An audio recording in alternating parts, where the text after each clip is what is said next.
Okay, here we are again, back in the JROCK Onsen. I'm your host, Mazo, with my co-hosts, Sis, Yay. Alexis, Hello. and MBT. Wow. Okay, that's real work appropriate. So we're Episode 4? Yeah, I guess it's episode 4. I actually wanted to know going into this. I want to know which episode we're on. But Oh my damn, well. Old man Mazo. Okay, so we're just gonna jump right into the top stories, and we're gonna start out with DIR En Grey. I actually in my notes I wrote a DIR On tour. Yeah. Because I like to DIR on things, I just write it down. So this tour is unfortunately only in Europe. Yeah. Yeah. They're calling it Wearing Human Skin, so it's Tour 18, Wearing Human Skin, appropriately titled after their latest single, taking place in October. It's going to be in 8 locations, including Russia, Finland, Poland, UK, and Germany. And Toshi actually came out and he was like, yeah, we'll be playing some of our older shit. Obviously not with as much enthusiasm, probably like, we'll be playing some older songs because you guys happen to like them. But personally, I'm kind of excited for it, but kind of not because I don't live in Europe. But it does mean that they're finally getting out of Japan again. So maybe if there is a God, they'll announce a US tour. But anyone else have anything to say on this one? Well, I think it's funny because we talked last time that they're probably not gonna do a tour outside of Japan, and then it was like a month later, and then they announced this shit. They totally heard us talking shit, and they were like, "Well, now we gotta come to Europe."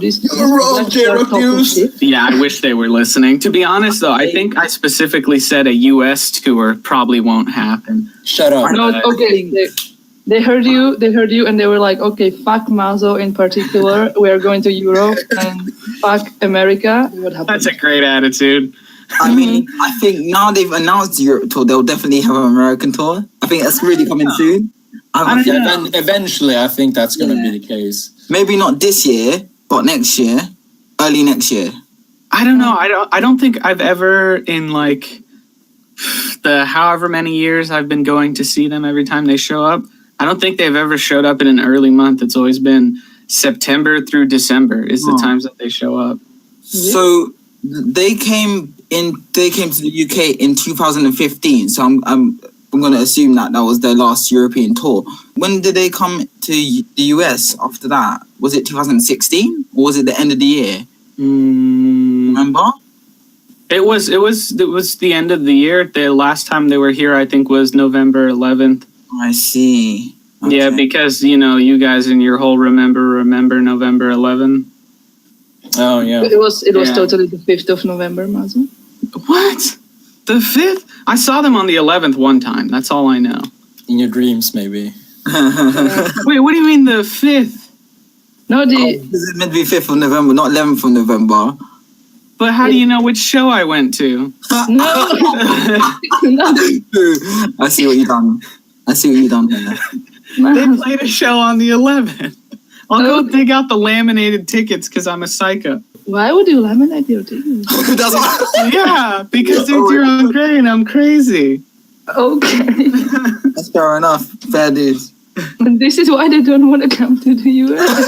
Hey, at least when I got to meet them that one time, I didn't jump over the table and be like, marry me. Are you sure you didn't do that? Someone's done that? I'm pretty sure. Yeah, well, that's a rumor, so I don't want to talk too much about it. But part of the reason why, you don't get to see them too often is because somebody allegedly jumped on Kyo and was like, fuck me. For several years, I was certain that it was pretty much only because Kyo hates everyone. And he does not wish to meet with you. He smiles. He didn't always hate everyone, did he? Have you seen, it's on YouTube, there's an old comment video from them, back when they were still, pretty VK, and he's like, oh, and laughing and smiling, and the last thing he says before he walks off screen is he's like, don't call me cute, and he's got, the cute body language, and you're like, oh, you. I know, like I think he's been better recently. Like he seems happier, so he's like more cute and I think more maybe smiley during and stuff. Ouroboros and maybe Bone and Marrow the Bone era, maybe he, was angry, and then he's just like, oh, everything's good. So. I don't know, man. Like I've seen him like in pictures and stuff. He just kind of stands there angrily. Like that's the persona he puts on. That's fine. It goes well with everything.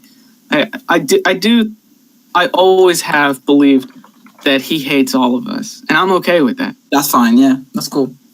Well, I mean, nobody's angry 24/7. But like I said, it's a persona that he uses. Whether or not we can confirm that is another story. But there's no way in hell that Kyo wakes up angry, goes to his studio angry, eats his ramen angry, goes to bed angry, wakes up the next day angry, brushes his teeth angry. There's got to be And times poops where, angry. yeah, just like just for. And grows. So there's definitely times where he's got to be happy at some point. Well, why would he be around if he's just that angry? You just be over it. So I don't think he's as angry as we think he is. If they do tour in America, obviously they didn't just release, but they released vestige of scratches, whatever. What songs would you like them to play? All of them? That's the thing. I think over the past few years, I've heard just about everything I want to hear live. I mean, the one that's still a dream that's probably never going to happen is Garden. Oh, fucking hell, yeah. Because I really don't know how they would play it now with how they are. But even if they played it like the old style, Garden was just... That guitar solo in there, just the entirety of Garden is so different from the rest of DIR EN GREY's, I guess, set. Their whole library that they have, that's such a unique song in its own way. I mean, it's long as hell. It's not necessarily upbeat, but it's a totally different, vocal style from what we hear now. Yeah, it's unique regardless. Even if you compare it to all their other VK era stuff, Garden is it's Garden. Since we're already talking about tours, let's talk about another Europe tour that's happening. Oh, geez, Europe's on fire. Okay, so Kamijo. Anyone? Kamijo? Anyone? Yes. Kamijo going to Europe tour. Yeah, it's called Sang. He's hitting 4 countries with the help of B7 Clan. He's got 7 dates. In September, he's going to be in the UK, Finland, the Netherlands, Germany, Spain, and France. So he's definitely hitting more countries, at least, than DIR EN GREY. You said 4 countries, and then it definitely wasn't 4 countries. Oh, 2, 4, 6. That's 6 countries, man. Why do I have 4? You can't count. I mean, yeah.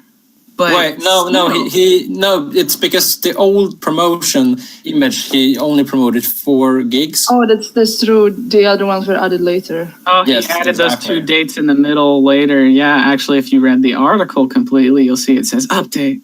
Yeah. And the SmackDown that's going to be happening on September 15th when Kamijo and Mana compete for fans' love. In which country? In Finland, in Helsinki. It's a convention that Mana is coming to that's been announced a while ago. It's a Lolita convention called Eternal Twilight. And he's going to be there for like a fashion show and a Q&A session and VIP session, stuff like that. So that's happening in the afternoon. And then totally not intentionally, of course, wink wonk, Kamijo is playing a concert in the evening at the same city, probably cashing in on the presence of all the Lolitas that are already there for the convention and that probably have an interest in Versailles and Kamijo and stuff like that. So it's like a 2-in-1 package. If you are already coming to the convention and you will already be in Helsinki, you can come see Kamijo. If you come see Kamijo, you can stop by at the convention and see Mana as well. Yeah, Kamijo is a real good businessman. I mean, he even cashed in on the Hatsune Miku hype, and Hatsune Miku is also touring Europe, and and the US as well. So When is that happening? it's happening in December, I think. So the UK one is gonna be on a Saturday. So that's the one I'm gonna aim for. Is there no tickets have been available for that, have they? No, not yet. Okay. For the Kamijo tour, the tickets are on sale from May 28th. Yeah, so the tickets are already out. Probably, yes. Yeah, the tickets are already out at the time this is going to be published. So get out there. Yeah. Get out there and get them. The last time he toured was in 2015, I believe, for his 20th anniversary. So That's sick. I mean, he's been an artist for 20 years. yeah. With anniversaries, Kamijo's actually like a week from the European tour, he will be performing in Japan with Mana for the Malice Miser 25th anniversary. So this is full of anniversaries. Everything is working a bit too tightly. Like everything is planned really well. Kind of even maybe overwhelmed with all the concerts, because like the first half of the year was like super chill, almost no concerts, and then like it's as if all of the year's events are crammed into fall. And we have to. That's true. They met us taking over the world as well. And as I said, Hatsune Miku, and we have DIR EN GREY. And basically, we just check our tour list. We see like Tricot. Whoa. You mean Toriko? Toriko. Tricot, actually. Well, I remember specifically when I saw them that they yelled at us never to call them that again. Did they? Oh, wow. Yeah, they were like, we're Toriko, not a Tricot. And I was like, okay, all right, calm down. Did I ever tell you that Toriko means t-shirt in my language? I thought it was just a Digimon. I thought it was it's a t-shirt. It means t-shirt. Okay, so to summarize the Kamijo stuff, Kamijo's coming to Europe for a European tour in 6 countries, as we have found out, not 4. If you want to save money and see more stuff in one day for the price of one journey, go see the Kamijo Mana Beatdown in Helsinki on September 15th. All right, on that note, we're just going to jump into our next topic, which is one of our VK style posts, which have been, gaining a lot of traction recently. Liz has been pretty much in charge of those, and we got badass backs. So this one was all about back tattoos. There were a few different back tattoos that were featured on there, including DIR EN GREY members, Leaflich, Niavi, Mejibre, or former Mejibre. So that's something I've always thought is really cool, is some of the back tattoos that these guys get are freaking massive.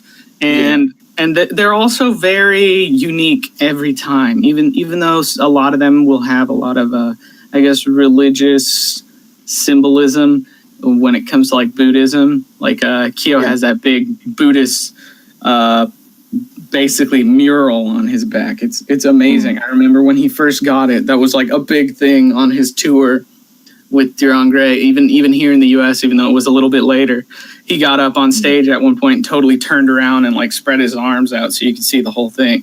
And it's like, oh my god, it's so cool. What the post doesn't show is that sometimes his back tattoos lead to the back of the legs or just the whole body, Or the ass. It literally just goes to the arm, whatever. So yeah, I haven't seen them extend like that, but that is pretty interesting. Wataru's tattoo covers like pretty much the entirety of his ass. It's like his I really liked. I was really surprised at how much I liked his. I love his. It's so good. Can describe it. Nice. I mean, I don't have it right in front of me. It's a big piece that's got all these Chinese magical creatures. Like there's the phoenix, or I think it's called the vermilion bird, or what the hell it is. Then there's a Chinese dragon. There's a tiger, a turtle, and kirin.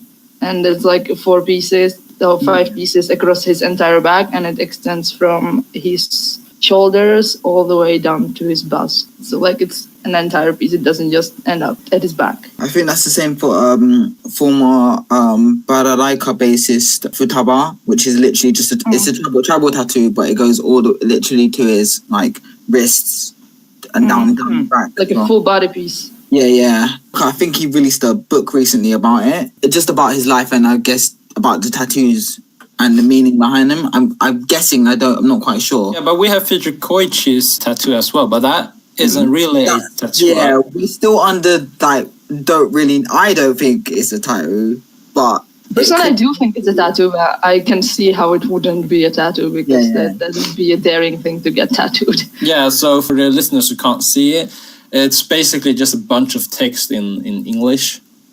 I'm Koichi Niyama.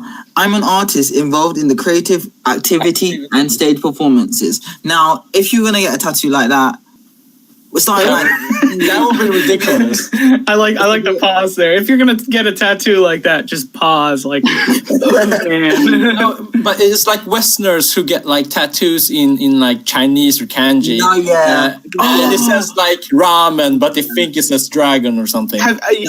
We had mentioned this in a previous one because of the new former Meiji Bray member project, how it looked like a scene out of Moonchild. So for those of you who have seen Moonchild, there's that one scene where Gact and his gang, they have this one Australian guy, and he's like, I got a new tattoo. It says ninja. And Gact looks at it, and like if you look at the subtitles on the film, it says kitchen. And Gact looks at him and looks at the other guy, and the other guy's like kind of smiling because he knows it says kitchen too. And Gact is like, that's real fucking badass. It's really funny. oh man. Well, I think the good thing about Koichi's one is that it actually makes sense. It's not in English. There's that. Imagine him like approaching some Japanese tattooed friends that don't speak any English and being like, look at my new back piece. It's a quote from the Bible. I don't know. Hello, I'm Koichi Niyama. It's like a dating profile. What I find funny about Livia's one from Carnival, drummer of Carnival, is that it has like only God can judge me, and I'm just like, ooh, that's a voodoo kung fu thing too. And he's got like he's got a devil tattoo, like he's got a devil tail and like wings, and I'm just like, only God can judge you. Okay. You know, speaking of wings, so that's one that I've always thought is really iconic, is Hyde. He has those wings. Yes. And every time I've been to one of his shows, now it's unavoidable, and I'll explain why, but every time I've been to one of his shows, there's always at least one person who also has it. And it's usually, you know, some girl, and you can see because she's wearing some sleeveless shirt, and you see it popping out on her shoulders. Yeah. But my friend actually got the same tattoo now, so obviously it's unavoidable. Oh wow! Now you gotta kill your friend. But I feel like because the Hyde, I don't know if it's not even does he have it tattooed on his back? Yeah, it's always there. I've never known him to have a tattoo. Yeah, he has angel wings, man. It's like I said, it's like iconic. It's synonymous with him. But yeah, there was one on there that I vaguely remember this tattoo. Think it exists because I was thinking of Keisuke from Deviloof. Yeah. He has one with some black wings, but the thing that really made it interesting to me is there's like a red, it looks like the Roman numeral for 1 on it. And that one really popped out when I first saw it, and that wasn't on the post, but that's one that I really like. Okay, and now our final story. Super exciting. The Gazette announced some stuff. MBT, what do you got to say about this one? They basically continued releasing more information on the upcoming album called Ninth, which is their 9th album. Oh, that's insane. The most interesting part is they released something called Special Issue, the Gazette 9th reference book. We don't know what it's gonna contain yet, but yeah, There's it's probably rumors, gonna. But we don't know. It's not really rumors, but we're gonna. People expect it to include like the story of, for example, the music video maybe, and also. I thought you were gonna say Noah's Ark. No, but there's a theme for this album, and you can see it from the names of all the songs. Do you consider them like overly related? I think they're kind of less related than they were on Dogma. I feel like it's less related. It's not like a concept album. It's more like, I don't know. Just an album. I think it's a concept album. I mean, they built up the entire concept of this continuation thing. So I think all of these songs have some kind of connection. Maybe, yeah. I mean, I feel like Dogma had much more of an identity. Yeah, One definitely, because the build up to it was like, oh, we're gonna release a trailer with an English voice actor, and then they had like just everything else. But I feel like they've really nailed the advertising now. Mhm. Yeah, the thing is, the last song is called Unfinished. So I think that's an indication What that... if it's unfinished? Shut up. Okay, so hear me out. I like how you laughed. The song is called Unfinished, so I'm gonna expect that we're gonna see more of this. They have a song called Untitled. Yeah, shut up. Yeah. that part is unrelated, but What if so- it's related? What if no, it's it's not. related? It's not related. But let me continue. So it's called Unfinished. From that indication, I'm gonna expect that we're gonna see more of this storyline, or at least this kind of concept. I mean, like last time they had singles come out after it. So do you think that's Yeah, gonna? I think. Yeah, but that was probably because it didn't fit in with the album. I mean, like content-wise, it would be too many songs, I think, to fit in. Yeah. I don't know, man. With the what was it like? So it was the main album was Dogma, and then it was it Ugly? Ugly and Undying, yes. Ugly and Undying. In my opinion, I mean, don't take this like, you know, the voice of God or anything, especially because I'm not the biggest Gazette fan. Those two songs, in my opinion, did not fit the rest of the album. Like they definitely felt like something afterwards, which is why I'm totally okay with not having been on Dogma. Because in my opinion, again, Dogma was really good. No, but Rookie already said that those were a part of the Dogma concept. So he literally said that this is the entire actual album of Dogma. If you I'll choose not to believe him. You don't believe in God? No, I mean, yeah, you have to believe him, yes, because it's, you know, he's part of the creative process of that. But as I said, it is just my opinion that those songs felt like they came out of nowhere and didn't really fit the whole theme. Yeah. But I'm sure in some way they did. I mean, you can look at like a whole story, and you can look at how a prologue can differ from the middle part of a story, or how the very end of a story can be totally different from how you started. I mean, it's just like a development of that concept. I just didn't like those two. Yeah, fair enough. When is that album out? It's gonna be out on June 13th. June 13th. That's very soon now. So, I guess we're finished with our top stories at this point. No, we're unfinished. We're unfinished. Oh, wow. The podcast is unfinished because we have our little quick stories left. So I'm going to start this one by talking about Roa, which is a pretty interesting band. They're Japanese, of course. We're not going to talk about no filthy, casual Western bands. Not that there's anything wrong with being a Western band. I'm just being mean. So they're really cool in the sense that they actually use shamisen in creating their music. They got more of like a modern rock, kind of little heavy, little light, really fun is the way I would describe it. And, you know, they're equally fun people, as fun as their music, as you can see in an interview we recently did with them where they were even kind enough to answer who their waifus are. So you know those are good people. But I want to mention that we also exclusively premiered their music video. Yes, that was what was that one called? Itsu Genius. Genius, yeah.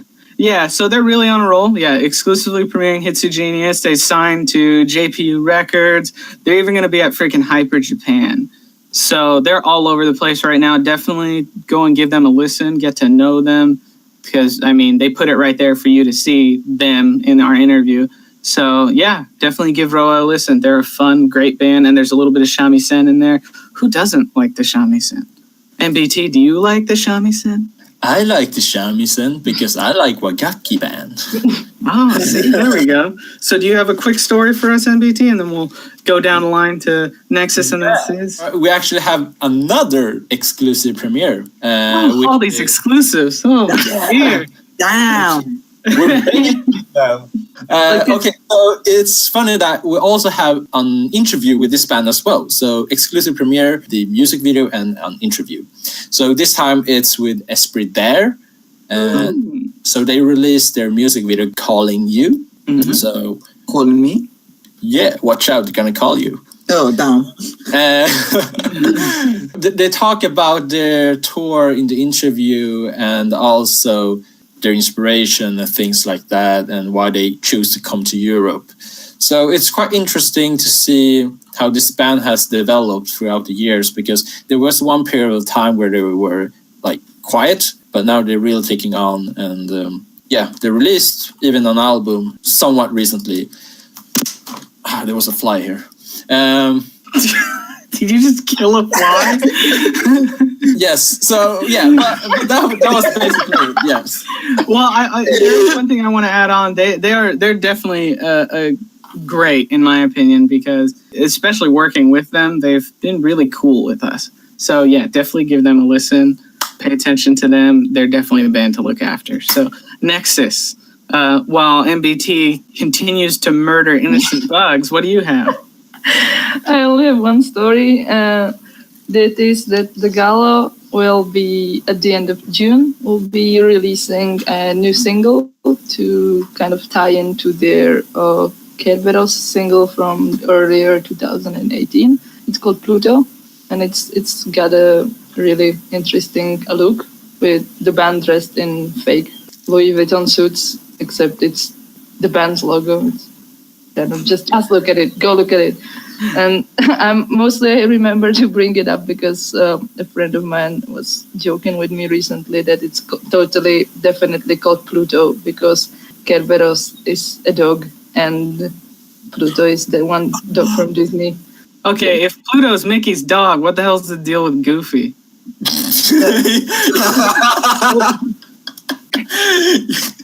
The thing is, Goofy is what dogs are in the universe of Mickey, and Pluto is just like he's probably a fetishist or something that like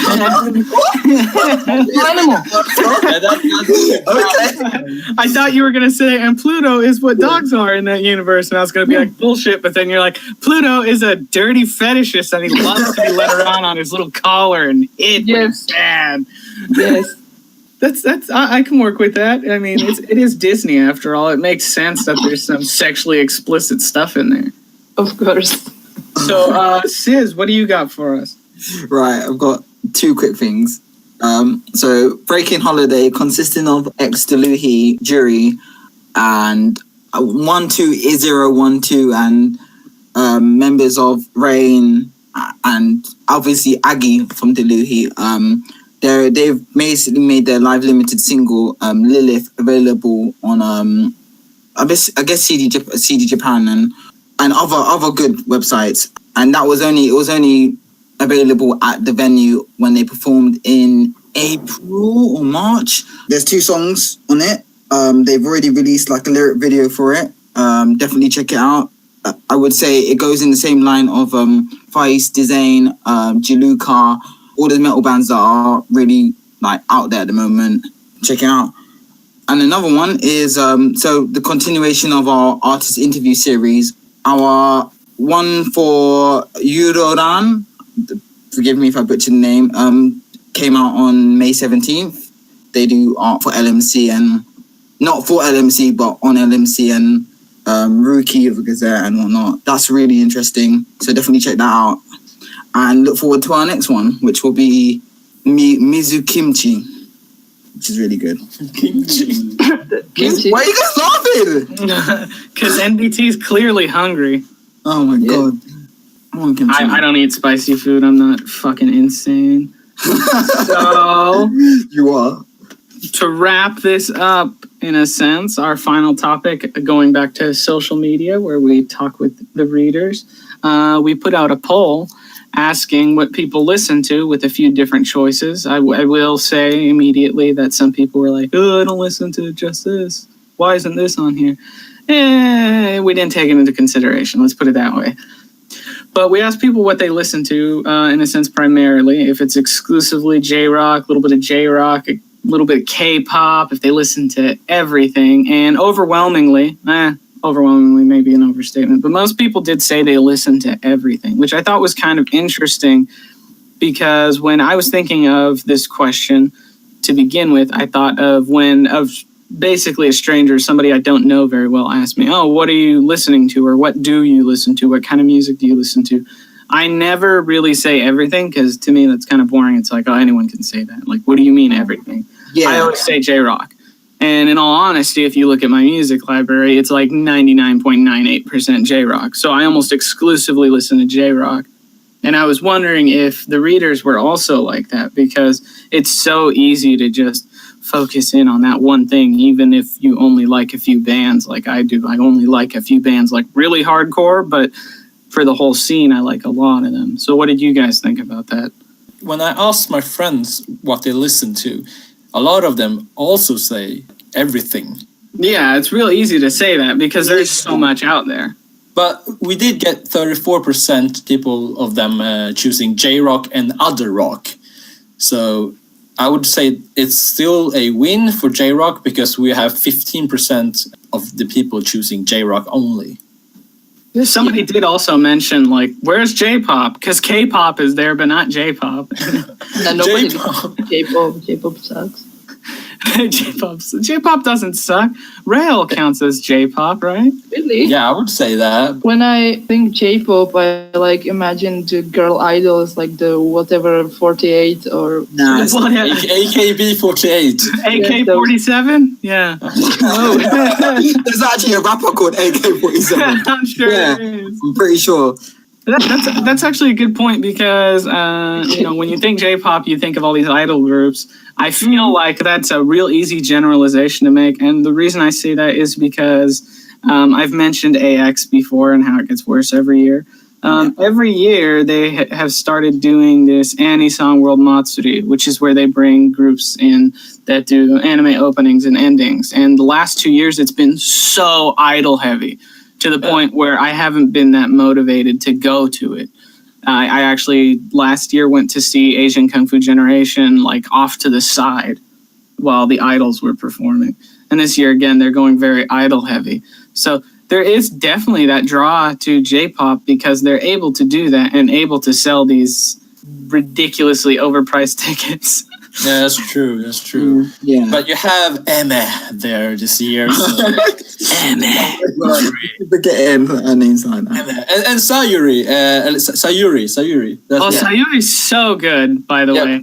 Yep. Like, I want to cry every time I hear her voice. It's emotional, isn't it? It is amazing. Like you guys said, everything is easy to say. It's also like what a lot of we call J-rock is like not separated. I don't believe separated in Japan. Like, it's like, obviously you could have the same band, but they could do a jazz song, or they could do a Latin tinged song, and That happens. Show me a J-rock band that does Latin, please. You know, I can make an argument for some of Miyavi's older stuff, to be honest, because the way he plays that acoustic, it's like a Spanish You guitar. mean it's like Spanish guitar? Yeah. I just said that. And technically, what we usually refer to as J-rock, that is like 7 genres, because usually you say J-rock and you can mean DIR EN GREY, and you say J-rock and you can mean Purple Stone, and there's like 2 completely different genres.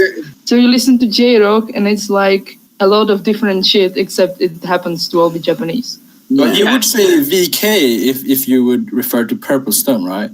I don't know. But I think you could still generalize, which it's not good to generalize, but you could still generalize as J-rock, because it is a group of people with instruments. I mean, even though that's not really a requirement, but they're producing music, and there are some, I guess, guitars in there sometimes, and it is J-rock. But it is a sublet called Visual-kei. Yeah. Same as how we have Oshare-kei, Nagoya-kei, fucking all the K, you know? I don't know. Purple Stone is pretty oshare. There you go. So yes, it's everything Wait, isn't Visual-kei above Oshare-kei? Oh yeah, No. that's true. Oshare-kei is like a sub... Yeah, It's a genre. Visual-kei, and then you have Oshare-kei from branching from it, and then you have Nagoya-kei and all those other Ks. Yeah. There's the K. All the kids. Yeah, your favorite. No, but it's funny that in our interview with Mr. Hoshiko-san, Yeah. It's funny that I say Mr. and Yeah, Mr.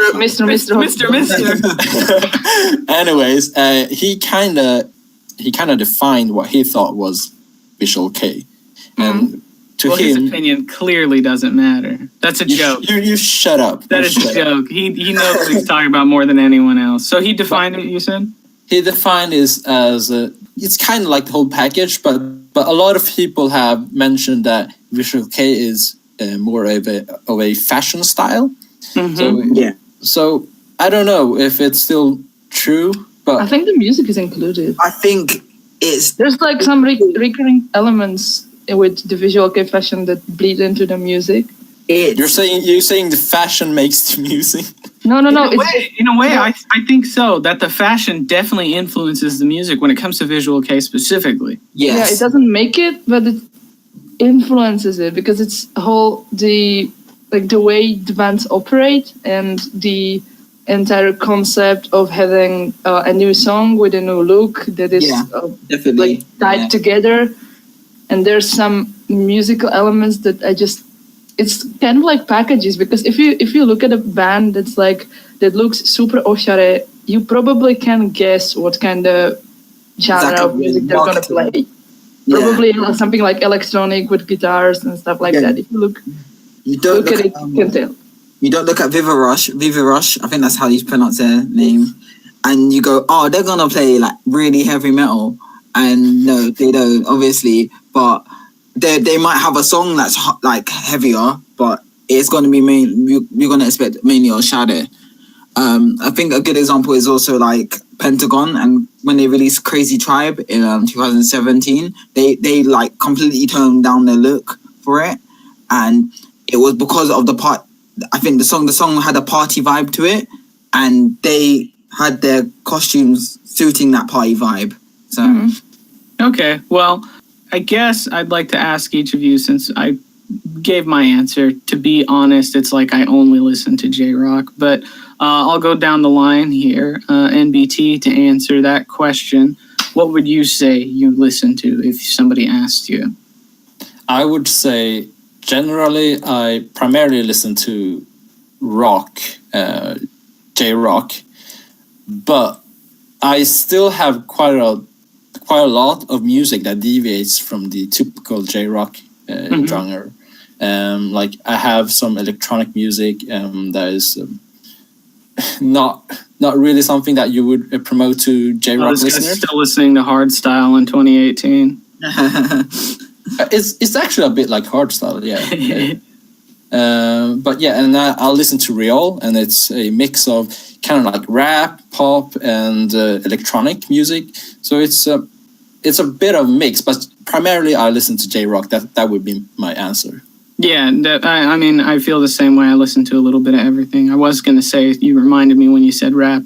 I've been listening to a lot of different artists off of 88 Rising, like specifically Higher Brothers and Rich Chiga. Higher Brothers for me mainly. Rich Brian. Now, I'm sorry. I actually got to see Rich Brian and Higher Brothers and Joji, August 08, like a bunch of them at a thing that they did in LA, and I'm going to see him again in September.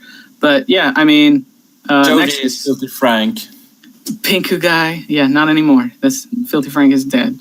Nexus, what about you? If somebody were to ask you what you listen to, what would be your immediate response? I would quite definitely probably say JROCK, because like I listen to some other stuff, but it's just like maybe 1%. Sometimes it's metal, sometimes it's just American rock, sometimes it's BTS. I'm not gonna say K-pop because it's only BTS, but like it's 99% JROCK, and I listen to like so much of it and so many different subgenres that if I get sick of one JROCK band, I just go on to another, and it's completely different. So I can get by with only JROCK for like years. It's been like 10 years and it hasn't changed, so I think I'm stuck like this. Yeah, that's another thing with JROCK. I mean, it's definitely popular in its own, little cliques and everything. Yeah, definitely. But I did notice that when I first got into JROCK, especially DIR EN GREY, as you all know, I'm insane about DIR EN GREY. So back in, I want to say it was like 2007 when I started really getting into them. There was a point where my dad is like, oh, I remember when I was your age, I was really into, I don't know, some random hair metal band. He's like, you're gonna get over them. You're gonna like be 18 and you're gonna be over them. Now I'm almost 25 and like they're still my favorite band. And people have nothing to say at that point. They're like, oh, you'll get over it. And then like the time comes around where they thought you would have been over it, and they're just like, I guess that's him. You know? Well, get over it. Touche. It's And like that's the when I thing that was, keeps you coming back, though, is they're constantly changing. It's not like we're still getting Garden to this day. No, it's totally different now. We're getting Ningen no Kabaru. But that is only if the band is still active, because I mean, I was really, really into Unsraw back in the days, but now they're gone, and we have nothing. If they never go on to create the same music in the other bands, then there's like, oh, that's the one band that's created music that you'll never hear again. Mm-hmm. Yeah, that's the thing too about the bands is, so a lot of times I've always felt like, I could just follow the singer because I feel like their voice really is what brought me into it. But I take into consideration Kyo and DIR EN GREY, and then I look at Sukekyo. I prefer Kyo as a solo artist over Sukekyo. Sukekyo is great, but they're not the same, which is also a good thing because you don't want two DIR EN GREYs. So it does great with that, but if anything were to happen to DIR EN GREY, I can't just turn to Sukekyo and be like, okay, I got my next favorite here. Because it just doesn't work that way. As soon as a band does stop being that band, and it does suck. Like, even if it's a disband or if it's one of the members leaving, it can really drastically affect the band. But sis, what about you? What would your answer be? You know, I would say J-Rock, but I would actually spell it out. I would say Japanese rock because I can never really assume that people... Is this like a Jesus thing? J-Rock? Christian rock? Do you mean Christian rock? That's what I'm trying to say. Like, I don't assume... Like, I assume that people are not going to know what it is. And then... So I just say it in Japanese rock. I think we all kind of implied that we would probably like say that. Yeah. Just clarifying. But... It's very considerate of the normies. Yes, of course. Like for me, it's deeper than that. I can listen to like really heavy music from like, I don't know, Guesting to going to Unite, which is like funky and, you know, happy rock, I guess. I think what I can pick from this conversation is that because we have such a thing called like artist photos and individual artist photos, and I make a big deal of it, but it's part of the... We, and when I say we, I mean I. Like I said, it's part of the package, isn't it? Yes. And that's where that comes with promoting it. And from there, you're like, you don't know what you're going to expect. So, but I guess the bottom line with this, and we'll close it out here, is that it's easy for us to answer that J-Rock is what we listen to because of how broad it is and how much different stuff there is compared to it. But at the same time, I feel this is something common with J-Rock fans, but also increasingly more with the way the internet works with music getting everywhere. Was among us J-Rock fans, it's very easy for us to listen to just about anything. Yeah. We're definitely more open to some of the different stuff out there. Like NBT said, he'll listen to, other rock groups from all over. He listens to his electronic stuff. I mean, I'm the same way. I listen to rock groups from Japan only. Actually, when it comes to rock, I'm very particular. But electronic stuff, I listen to anything from, random trap music to my main thing right now is dark synth, this 80s revival stuff. So recently I've kind of been getting into drum and bass because one of my close friends is a DJ and he keeps like hitting me with it. Oh, there you go. If you get beat in the face with it, of course you're gonna be like, okay, I can see that. Oh God, I'm gonna listen to it. Just leave me alone. Fuck. All right. Well, on that note, I guess we have everything that we need for today. So, I have been your host with my co-hosts. Oh yeah, my host name.